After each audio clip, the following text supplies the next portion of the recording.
लगन कुंडली में हम अष्टमेश की प्लेसमेंट को कंपेयर कर रहे हैं। जैसे मान लो किसी जातक का 8वें भाव का स्वामी चार्ट में किसी भाव में स्थित है और किसी दूसरे जातक का उसका अष्टमेश किसी अन्य भाव में स्थित है। इस वीडियो में अगर देखें तो हम बात कर रहे हैं, मान लो किसी का 8वें भाव का स्वामी नवम भाव में है या किसी जातक का 8वें भाव का स्वामी उसके 4th हाउस में स्थित है।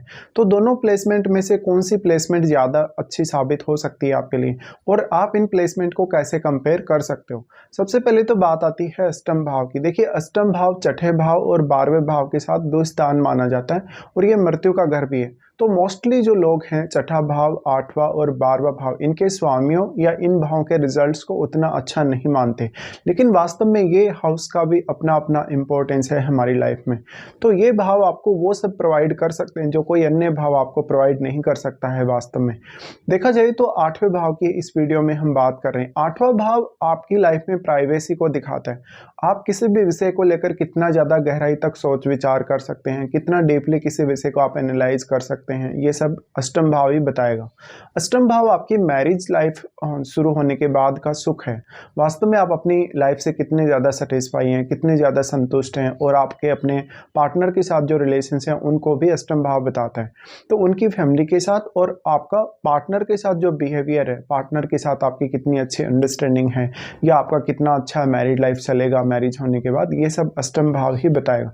अष्टम भाव आपका वो गेन है जिसको आपने बिना मेहनत के प्राप्त किया, जिसको आपने किसी के साथ मिलके, किसी के साथ पार्टनरशिप करके या किसी के साथ कोई भी समझौता करके आपने प्राप्त कर लिया वास्तव में। लेकिन यहाँ आपके लिए बहुत ज़्यादा हार्डवर्क भी है। जब आप कोई रिसर्च रिलेटेड काम करते हैं, कोई भी साइंटिफिक वर्क करते हैं या कोई भी ऐसा गोपनीय कार्य कर रहे होते हैं, तो वास्तव में आपको उतना ही ज़्यादा एफर्ट भी करना पड़ेगा। अष्टम भाव आपका हिडन रिलेशनशिप है। आपको हिडन तरीके से किसी भी तरीके से इनकम प्राप्त होती हो, कोई भी गेन प्राप्त होता हो, धन या संपत्ति के रूप में वो गेन हो सकता है। अष्टम भाव वास्तव में आपकी जो डीप स्थिति है आपके माइंड की, उसको बताता है कि आप किसी भी विषय को लेकर, किसी भी बात को लेकर कितना ज़्यादा डीप जा सकते हैं।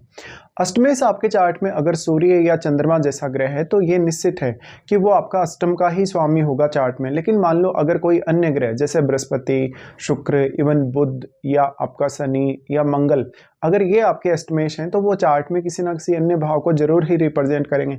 और जब आप इस तरीके से प्लेसमेंट पर विचार कर रहे हो तो इनमें से आपका कोई भी ग्रह अगर है अष्टमेश, तो फिर आपको उस दूसरे भाव पर भी विचार करना होगा जिसका वो स्वामी है वास्तव में। देखिए, अष्टम भाव है वो आपकी लाइफ में बहुत सडन ट्रांसफॉर्मेशन ला सकता है। अब ये ट्रांसफॉर्मेशन आपके बहुत फेवर में भी हो सकती है, हो सकता है बहुत ज़्यादा आपको नुकसान भी दे सकती है। डिपेंड करता है कि आपका 8वें भाव का स्वामी चार्ट में कहाँ प्लेस्ड है, वो कैसी स्थिति में है। और इसके साथ साथ आपको अष्टम भाव में बैठे हुए प्लैनेट को भी कभी भी नहीं भूलना चाहिए। तो इस वीडियो में जो सबसे पहले हम डिस्कशन कर रहे हैं, मान लो किसी का 8th लॉर्ड 9th हाउस में स्थित है। तो अगर आपका 8th लॉर्ड अगर शनि जैसा ग्रह है तो हो सकता है वो अपने ही घर में स्थित हो नवम में, या जैसे मान लो आपका जो अष्टमेश है अगर चंद्रमा जैसा ग्रह है तो वह अपने मित्र सूर्य के घर में स्थित हो सकता है। बाकी हर केस में आपका जो अष्टमेश होगा वो अपने शत्रु के ही घर में स्थित होगा नवम में। लेकिन क्योंकि नवम भाव है वो भाग्य स्थान है, और भाग्य स्थान में जब भी कोई भी प्लैनेट होता है वास्तव में, तो उस प्लैनेट के रिजल्ट्स को हम काफ़ी अच्छा आंक सकते हैं अगर वो प्लैनेट वहाँ पे वेल प्लेस्ड है, अच्छी स्थिति में है, या अपने किसी मित्र ग्रह के साथ बैठा हो। ऐसी स्थिति यहाँ भी डेवलप होगी। जब भी आपका अष्टमेश नवम भाव में है तो ये आपको हायर स्टडीज़ में तो बहुत ही ज़्यादा मदद करेगा, क्योंकि अष्टम भाव रिसर्च का है, अकल्ट का है। साथ में अष्टम भाव आपको हमेशा मदद करता है किसी भी विषय में बहुत गहराई तक जाने के लिए।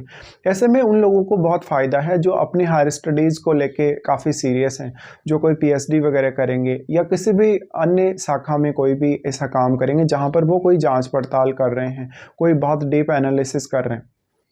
अष्टम भाव के मामलों में अब आपको लक काफ़ी ज़्यादा साथ देने लगेगा। साथ ही हो सकता है आपका मैरिज होने के बाद आप अपना कोई ऐसा डिसीजन लें, जैसे अपनी हायर स्टडीज़ को आप शुरू करेंगे, या इवन आप उसके लिए विदेश जाएंगे, या इवन विदेश में सेटल होंगे। आपका अष्टमेश जो नवम भाव में आया है यहाँ वो किसी अन्य ग्रह के साथ होगा, जैसे या तो राहु या केतु जैसे ग्रह के साथ होगा, तो आपको विदेश जाना या विदेश में सेटल होने की संभावना बहुत ज़्यादा बढ़ जाएगी। बट जब सेटलमेंट देखेंगे तो आपको 12th हाउस पर विचार करना होगा। वास्तव में अष्टमेश अगर नवम भाव में आ गया तो अब वो आपको हार्डवर्क करने में मदद करेगा, क्योंकि थर्ड हाउस पर उसका एस्पेक्ट है। वास्तव में अब आपका थर्ड लॉर्ड कौन सा प्लैनेट है, या आपके मान लो थर्ड हाउस में कोई भी प्लैनेट स्थित है, भले ही आपका थर्ड लॉर्ड कहीं भी स्थित है, लेकिन थर्ड हाउस में कोई भी प्लैनेट स्थित है आपके, उसका असर भी आपके अष्टमेश पर पड़ेगा। और आपका अष्टमेश क्योंकि थर्ड हाउस को एस्पेक्ट कर रहा है, तो आपके लिए ये काफ़ी ज़्यादा एक हार्डवर्किंग फेज रह सकता है, जहाँ पर आपको आपका अष्टमेश मेहनत करने के लिए काफ़ी प्रेरित कर सकता है। अब जब हार्डवर्क करने की बात आती है, बहुत ज़्यादा साहसिक क्षमता दिखाने की बात आती है, या कोई भी अपना टारगेट आपको अचीव करने को लेकर अगर आगे बढ़ना है, तो आपका अष्टमेश अगर एक क्रूर ग्रह होगा, वो तब आपको ज़्यादा सपोर्ट कर सकेगा मेहनत करने में या हार्डवर्क करने में। लेकिन एक शुभ ग्रह होगा तो वो आपको उतना ही ज़्यादा टैलेंट प्रोवाइड करेगा, भले ही आपको उस केस में थोड़ी ज़्यादा मेहनत करनी पड़ेगी। अब देखा जाए तो अष्टम भाव के स्वामी का नवम भाव में जाना, कहीं ना कहीं आपका अष्टम भाव से संबंधित कोई भी कार्य है उसके लिए आप अब नवम भाव का उपयोग करने वाले हैं। नवम भाव का उपयोग करने वाले हैं तो यहाँ नवमेश आपके जो हैं यानी नाइन्थ लॉर्ड, उनकी स्थिति आपके चार्ट में अच्छी होनी चाहिए, या तो फिर आपके अष्टमेश का ही कोई मित्र ग्रह आपके नवम भाव को प्रभावित कर रहा हो, तब ये ज़्यादा अच्छा रहेगा। तो जो भी जातक अपने स्टडी पर्पज़ के लिए, अपने कोई भी प्रकार के आठवें भाव से संबंधित कार्य के लिए नवम भाव का प्रयोग करना चाहिए, उनके लिए बहुत अच्छा है। अब आपका जो अष्टमेश है वास्तव में नवम भाव में जाने के बाद कैसी स्थिति में है, क्या वो वक्री तो नहीं है, क्या वो अस्त तो नहीं है, वो किसी अन्य ग्रह के साथ तो नहीं बैठा है, ये सब आपको चेक करना होगा। और थर्ड हाउस में बैठा हुआ प्लैनेट भी आपके लिए उतना ही ज़्यादा इंपॉर्टेंट होगा। साथ में आपका अष्टमेश जो नवम भाव में गया है वो आपके थर्ड हाउस को तो प्रभावित करेगा ही, चाहे वो कोई भी ग्रह हो, लेकिन हो सकता है वो कुछ आपके चार्ट में अन्य भावों को प्रभावित करे। जैसे हो सकता है वो आपके यहाँ लगन को प्रभावित कर रहा है, थर्ड के साथ साथ वो फिफ्थ हाउस को प्रभावित कर रहा है, या इवन वो फोर्थ हाउस को प्रभावित कर रहा है। तो ये सब पर आपको विचार करना होगा। वास्तव में अगर देखा जाए तो आपका अब अष्टमेश प्रत्येक लगन के हिसाब से अलग अलग ग्रह होगा, तो वो अलग अलग प्रकार का ही प्रभाव डालेगा। वास्तव में अगर आपका अष्टमेश शनि जैसा ग्रह है या बृहस्पति जैसा ग्रह है, तब आपका हार्डवर्क और ज़्यादा बढ़ जाता है। तो जब भी हम अष्टम भाव को इस तरीके से नवम से कनेक्ट करते हैं, ऐसे में आपको काफ़ी स्पिरिचुअलिटी की तरफ भी ये स्थिति लेकर जा सकती है। तंत्र मंत्र साधना वगैरह इन सब की तरफ भी आप काफ़ी आकर्षित हो सकते हैं।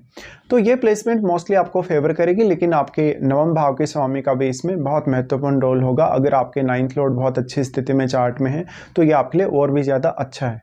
इसके साथ ही देखिए आपका अब जो हम दूसरा प्लेसमेंट डिस्कस कर रहे हैं इस वीडियो में, मान लो किसी का अष्टमेश फोर्थ हाउस में आ गया। एक तरफ जहां अष्टमेश नाइन्थ हाउस में है तो वो आपको दूर लेकर जा रहा है अपने घर से, इवन दूसरे स्टेट में लेकर जा रहा है या किसी दूसरी कंट्री में लेकर जा रहा है। लेकिन अष्टमेश आपका फोर्थ हाउस में आने से स्थिति बिल्कुल डिफरेंट होगी। फोर्थ हाउस में अष्टमेश आ रहा है तो अष्टम भाव की कोई भी ऐसी क्रिया जिसके लिए आप अपना प्रोफेशन वाइज कुछ कर रहे हैं, या अपने घर से वर्क फ्रॉम होम वगैरह कर रहे हैं, या आप अपने घर में तंत्र मंत्र साधना सिद्धि बहुत ज़्यादा पूजा पाठ वगैरह ये सब करते होंगे, और आपके घर के रूटीन कार्यों में कहीं ना कहीं अष्टम भाव से संबंधित कार्य शामिल हो सकते हैं। जैसे आप वर्क फ्रॉम होम से कोई स्टडी वगैरह भी कर रहे हो सकते हैं, कोई भी प्रकार का डीप एनालिसिस कर रहे हो सकते हैं। यहाँ पे अष्टमेश जो आपके फोर्थ हाउस में जाएगा, अगर अब आपका अष्टमेश एक क्रूर ग्रह है तो वो आपके रिश्तों के लिए अच्छा नहीं है, इवन मदर की हेल्थ के लिए भी। लेकिन आपका फोर्थ लॉर्ड का रोल इसमें काफ़ी अहम हो जाता है, क्योंकि वैसे तो देखा जाए तो आठवें भाव का स्वामी अगर अच्छी स्थिति में फोर्थ हाउस में है, अगर वो अपने मित्र के घर में बैठा है तो ज़्यादातर केस में वो रिजल्ट अच्छे लाएगा।